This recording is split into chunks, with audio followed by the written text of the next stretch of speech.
आफान और Azlan cartoon देखने में मसरूफ थे। उन्होंने खाना भी नहीं खाया था।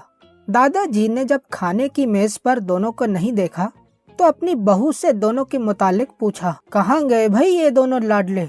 बहू ने जवाबन कहा, वो तो मेरी बात मानते ही नहीं, हमेशा कभी मोबाइल और कभी टीवी देखने में मशगूल रहते हैं। मैंने कई बार उन्हें आवाज दी मगर उनके पास तो भाई हमारे लिए वक्त ही नहीं है। मेरी बातें अनसुनी करके अपने कामों में लगे रहते हैं। दादाजी ये सुनकर थोड़े अफसुर्दा हुए मगर उन्होंने बहू पर कुछ जाहिर ना किया।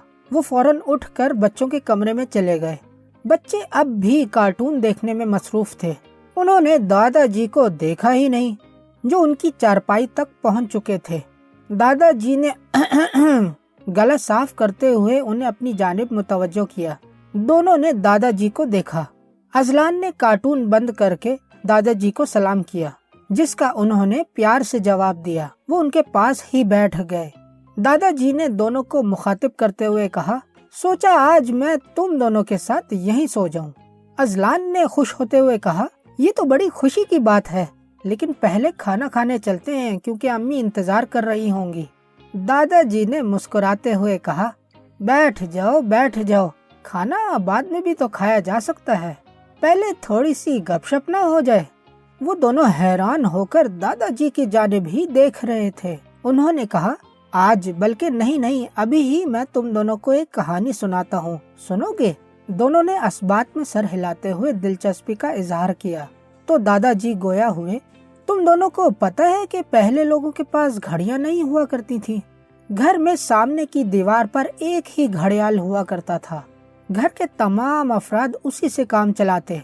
अलबत्ता सबके पास वक्त होता था।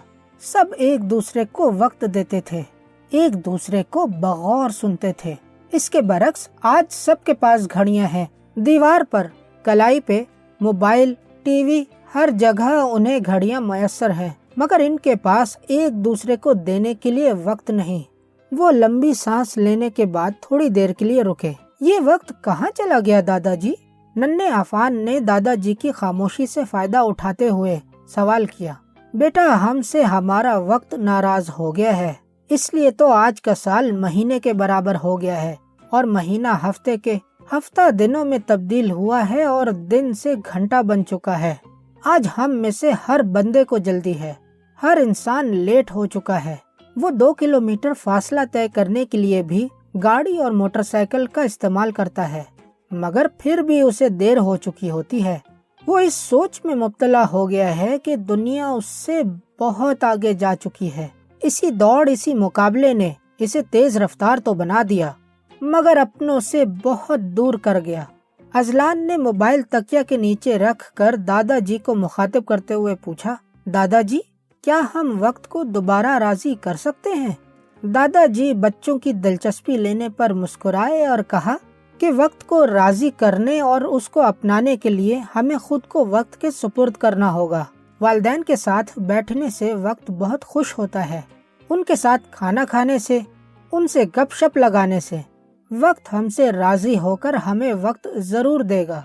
बच्चे बड़े गौर से दादाजी को सुन रहे थे। दादाजी ने अपनी बात जारी रखी। इसके साथ मुताला, खेल कूद, दोस्तों से मिलने और खासकर मोबाइल और टेलीविजन के लिए हद मुकर्रर करनी होगी, तभी वक्त दिल से राजी होगा। ये सुनकर बच्चों ने दादाजी को गले से लगा लिया और एक साथ गोया हुए, आज से हम मोबाइल और टेलीविजन से ज्यादा अपने वालिदैन को वक्त देंगे और हम इनके साथ मिलकर खाना भी खाएंगे ताकि वक्त हमसे राजी रहे। इसके बाद वो तीनों मिलकर खाना खाने के लिए आ गए।